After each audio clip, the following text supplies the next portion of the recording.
Assalamualaikum warahmatullahi wabarakatuh. Waalaikumsalam warahmatullahi wabarakatuh. Alhamdulillah bersama kami kembali di podcast Ngaji Seru. Ya, pada kesempatan kali ini kami akan membahas perihal Palestina yang masih dijajahi oleh Zionis Yahudi dan bagaimana proses mengapa bangsa-bangsa Yahudi ini ada di Palestina dan merebut tanah Palestina dan bagaimana solusi agar Palestina ini bisa direbut kembali oleh kaum muslimin. Ya, pada podcast kali ini kami kedatangan pemateri yang sangat luar biasa, yakni Ustadz Yusuf. Bagaimana kabarnya Ustadz? Alhamdulillah sehat Mas. Alhamdulillah. Sehari-hari kesibukannya gimana Ustadz? Kerja, ngaji, Ya. dakwah, gaspol. Alhamdulillah teman-teman. Bagaimana tanggapan Ustadz nih, mengapa bangsa Yahudi ini bisa berada di tanah Palestina? Bukankah tanah Palestina pada zaman dulu adalah tanah yang diwarisi oleh Nabi untuk kaum muslimin? Bagaimana tanggapan Ustadz? Ya, Assalamualaikum warahmatullahi wabarakatuh. Waalaikumsalam. Sebelumnya kita pasti akhir-akhir ini sering sekali melihat berita-berita di TV, koran maupun media sosial bahwa saudara-saudara muslim kita di Palestina setiap hari, setiap saat bahkan ya selalu dibombardir oleh Zionis Yahudi sampai sekarang dan lebih intens lagi sejak 7 Oktober ya. Ya. Siapa yang tidak ngeri melihat peristiwa itu? Setiap hari orang-orang dibunuhi, bahkan anak-anak kecil, wanita sampai orang tua pun juga tak luput dari kekejaman Zionis Yahudi. Dan sampai hari ini sudah tercatat lebih dari 35.000 orang yang syahid, insya Allah kita doakan ya. Bagaimana kita tidak sedih melihat berita itu ya. Air mata ini rasanya tak kuasa ya, mengalir deras ya. Kalau kita mendengar berita-berita tentang Palestina, terutama jalur Gaza yang terjadi saat ini ya, dengan bengisnya, dengan kejamnya Zionis Yahudi ya, membantai mereka, membunuh mereka ya, memblokade mereka, melakukan hal-hal yang buruk terhadap mereka ya, hingga saat ini tidak ada satupun ya yang bisa menghentikan mereka ya. Ya, sebelumnya saya ingin berkaca ke masa lalu dulu. Palestina ini kan tanah kaum muslimin yang dulu dibebaskan ketika masa Khalifah Umar bin Khattab. Ya. Tanah Khorajd ini statusnya ya. Tanah kaum muslimin yang tidak boleh sejangkal pun diambil oleh orang-orang kafir ya, seperti Yahudi ini misalnya ya. Nah, mengapa kok orang-orang Yahudi sekarang bisa berada di tanah Palestina ya? Kita lihat sejarah bahwa pada masa lalu ya, Yahudi ini memang sudah menjadi ibaratnya musuh Islam gitulah ya. Rasulullah pun memerangi Yahudi Bani Nadir, Bani Quraisyah, juga Bani Qainuqa, yang kemudian setelah itu memerangi Yahudi Khaibar karena mereka semuanya bersekongkol untuk menyerang Rasulullah dan kaum muslimin gitu kan. Ketika mereka kemudian berhasil dikalahkan, mereka banyak yang lari terbirit-birit tersebar ke seluruh dunia ya. Nah, kemudian ketika masa itu Rasulullah wafat, kemudian kepemimpinan Islam diteruskan oleh Khulafaur Rasyidin, kemudian kekhilafahan Bani Umayyah, kemudian kekhilafahan Bani Abbasiyah, kemudian yang terakhir itu khilafah Turki Utsmani gitu kan, okay? Yahudi tersebar di seantero penjuru dunia ya. Ketika kekhilafahan Utsmani mulai lemah ya, akhirnya Zionis Yahudi ini berusaha ya, mulai berusaha untuk memasuki tanah Palestina dengan berbagai cara mereka, melobi Sultan Hamid untuk membeli tanah Palestina dan lain sebagainya, namun tidak pernah diizinkan ya. Dan organisasi Yahudi internasional ya, itu cita-cita memang ingin mendirikan negara Israel Raya gitulah ya. Belum terwujud ya, baru kemudian terwujud setelah tahun 1948. Itu setelah Khilafah Utsmani runtuh ya. Ketika itu pada masa akhir-akhir Kekhilafahan Utsmani yang memang sudah lemah ya, kemudian terjebak ya, ikut turut serta dalam Perang Dunia Pertama, berada di bloknya Jerman dan keluar sebagai pihak yang kalah ya. Dan kemudian setelah itu beberapa waktu kemudian tahun 1924, tepatnya tanggal 3 Maret, Kekhilafahan Utsmani resmi dibubarkan ya. Semenjak saat itu hampir tidak ada hambatan lagi bagi orang-orang Yahudi menduduki tanah Palestina ya. Berbondong-bondong kemudian orang-orang Yahudi yang tersebar di seluruh penjuru dunia itu mulai memasuki tanah Palestina ya. Hari demi hari, waktu demi waktu berganti orang-orang Yahudi terus datang ke wilayah Palestina ya, yang kemudian pada tahun 1948 orang-orang Yahudi mendirikan negara Israel di tanah Palestina ya. Dan sejak saat itu berbagai macam kekerasan dialami oleh penduduk Palestina ya. Mereka ibaratnya yang punya tanah, yang punya rumah terusir dari tanah mereka sendiri sampai sekarang gitu Mas. Kan tadi kan sudah dijelaskan bahwa bangsa Yahudi ini dia menduduki tersebar di seluruh dunia ya, seluruhnya Eropa. Nah, apa yang menjadi latar belakang dan apa yang membuat mereka ini, bangsa Yahudi ini, ingin menduduki tanah Palestina, ingin merebut tanah Palestina, itu bagaimana Ustadz? Ya, jadi memang tanah Palestina ini menurut orang-orang Yahudi, menurut orang-orang Zionis gitulah ya, itu kan tanah yang dijanjikan menurut mereka gitu kan, sehingga mereka kemudian berbondong-bondong ke tanah Palestina ya, dengan bantuan Barat terutama Inggris ketika itu ya kan. Kemudian mereka berhasil mendirikan negara Israel pada tahun 1948 ya. Ini kan ilegal ini kan ya, mendirikan negara di tanah orang. Padahal mereka ke situ hanya ibaratnya orang dari luar masuk ke tanah ya, tanah Palestina, tanah milik orang, kemudian mendirikan negara di tanah orang itu tadi. Nah, ini kan sangat ilegal sekali ya. Nah, dan semenjak saat itu ya, pembantaian sering sekali terjadi terhadap rakyat Palestina, terhadap kaum muslimin yang ada di sana, yang dilakukan oleh orang-orang Yahudi ya. Baik banyak sekali dan tak terhitung jumlahnya ya. Dan sampai sekarang kan ya. Lihatlah sampai sekarang apa yang mereka lakukan ya, begitu kejamnya mereka, begitu jahatnya mereka ya, begitu kejinya mereka ya, begitu biadabnya mereka ya. Apalagi yang pantas untuk mereka.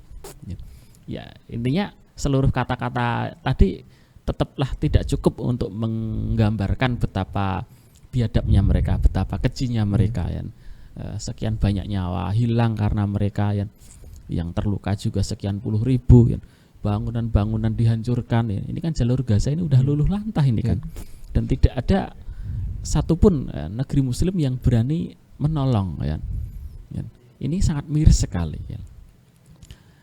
Orang-orang Yahudi yang di Israel itu jumlahnya berapa sih kan? Cuma 9 juta ya penduduknya ya. Dari 9 juta itu orang-orang Yahudinya berapa? Cuma sekitar 7 juta. Kaum muslimin berapa di seluruh dunia?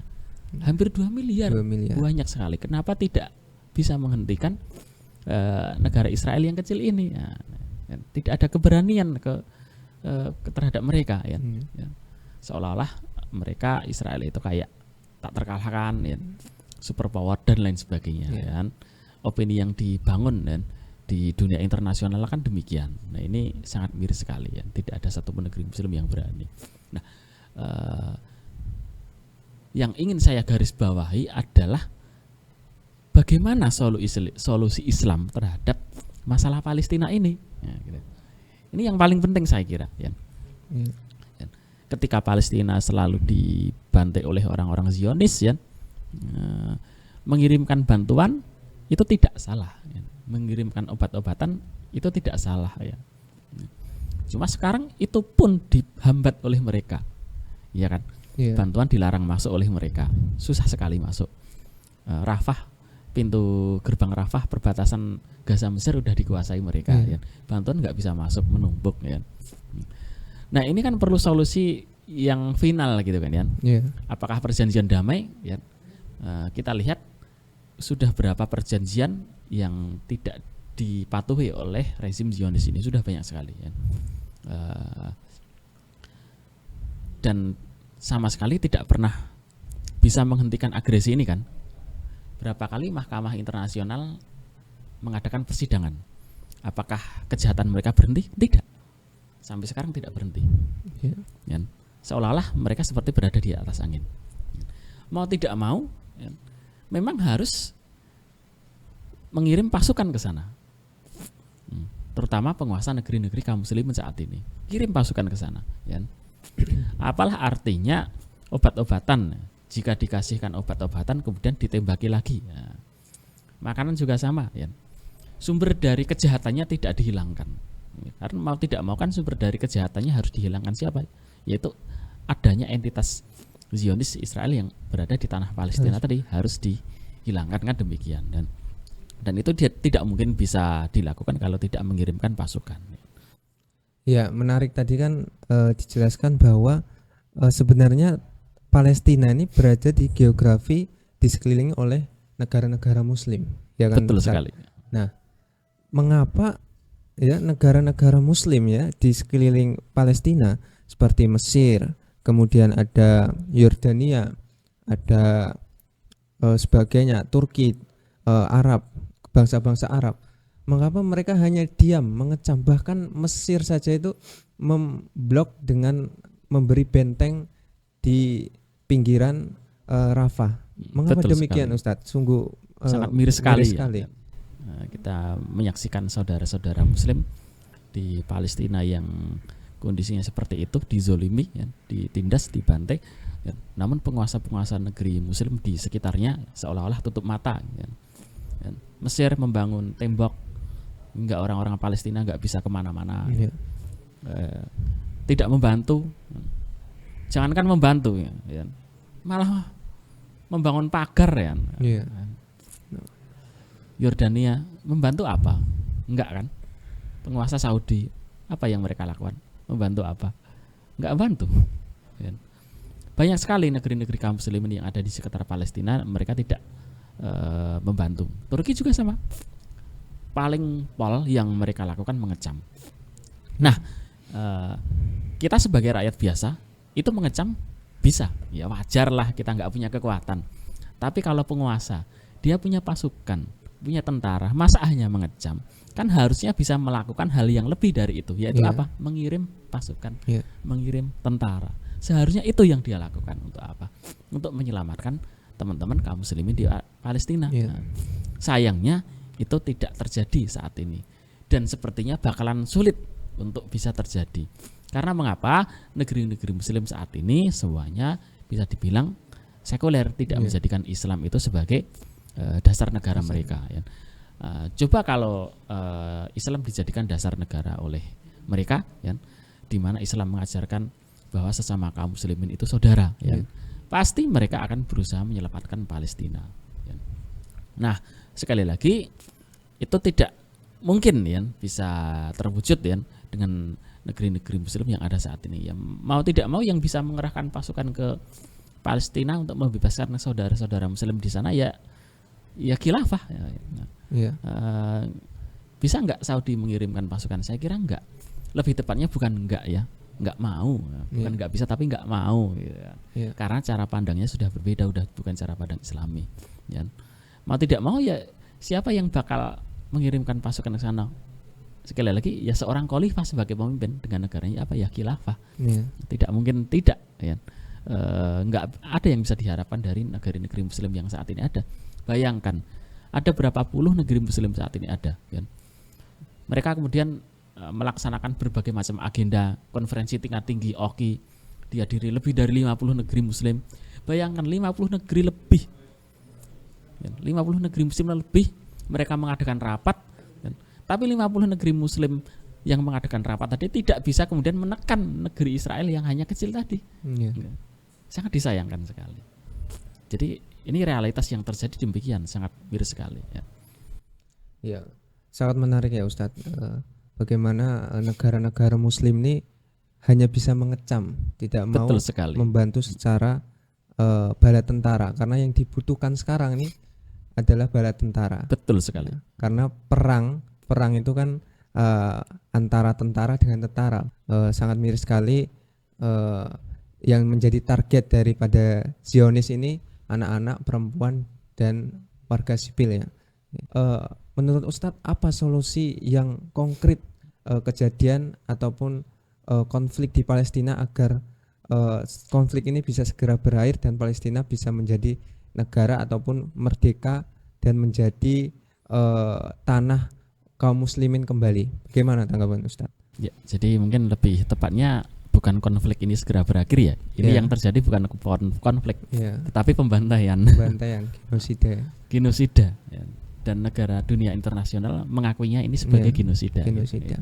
Nah, perlu kita ketahui bahwa konferensi-konferensi yang dilakukan oleh PBB maupun OKI dan yang semisalnya ini sudah sangat sering sekali terjadi dan tidak pernah menemukan solusi konkret sampai sekarang. Maka kita sebagai kaum muslimin, kita janganlah berharap pada mereka ya. Kita hanya berharap kepada kita sendiri, kepada kaum muslimin sendiri ya. Berharap kepada Perserikatan Bangsa-Bangsa sudah terbukti tidak bisa menyelesaikan masalah Palestina ya.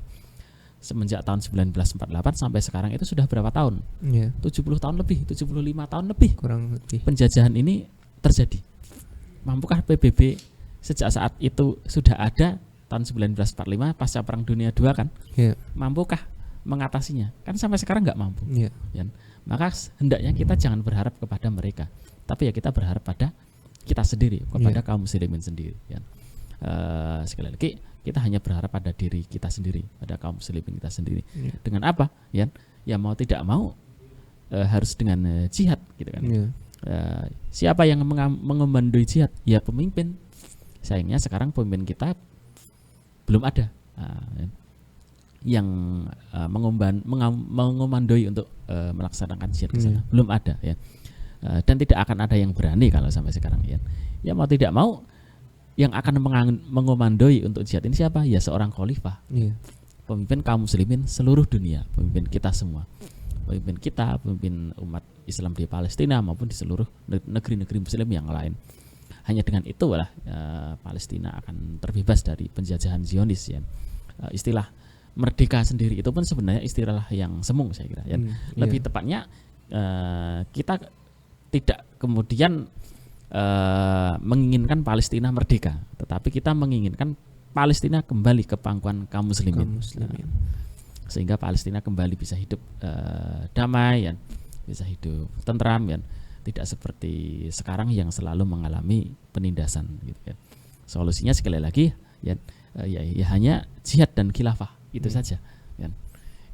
Solusi tuntas, solusi final. Maka kita mau tidak mau harus berjuang ya. Untuk apa? Untuk itu semua bisa terlaksana. Agar jihad itu bisa terlaksana harus ada seorang khalifah. Sekarang khalifahnya belum ada, ya kita berusaha untuk membuat sang khalifah itu ada ya. Dengan cara apa? Kita dakwahkan ya. Kita sampaikan ke masyarakat dan kita ajak masyarakat, teman-teman di sekitar kita, teman kuliah kita, teman kerja kita, untuk apa? Untuk sama-sama berjuang untuk ini. Kalau belum tahu, kita ngaji sama-sama, ngaji bareng-bareng.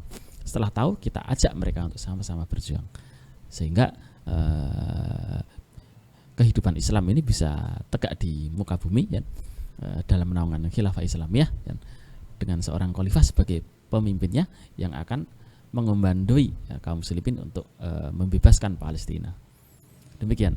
Oke, baik. Berarti solusi konkret dari persoalan bukan hanya pembantaian genosida yang dilakukan di Palestina saat ini. Kaum muslimin saja di berbagai belahan dunia juga ditindas. Betul. Banyak yang mengalami hal yang sama. Maka seperti Rohingya.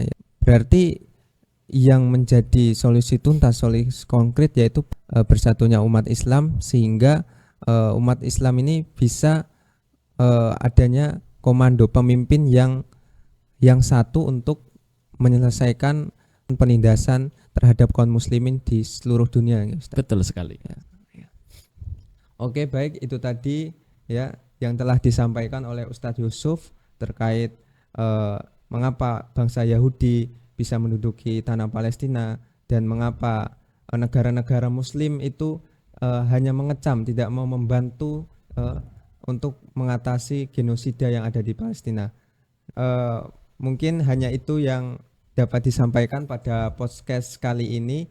Sebelumnya terima kasih Ustadz Yusuf yang telah Sama-sama. meluangkan waktunya untuk bisa memberikan, bisa sharing terkait problem dan masalah Palestina yang insya Allah ya nanti kita pada pertemuan yang lainnya kita bisa bahas yang lebih rinci lagi. Sekian podcast hari ini. Kurang lebihnya mohon maaf. Wassalamualaikum warahmatullahi wabarakatuh. Waalaikumsalam.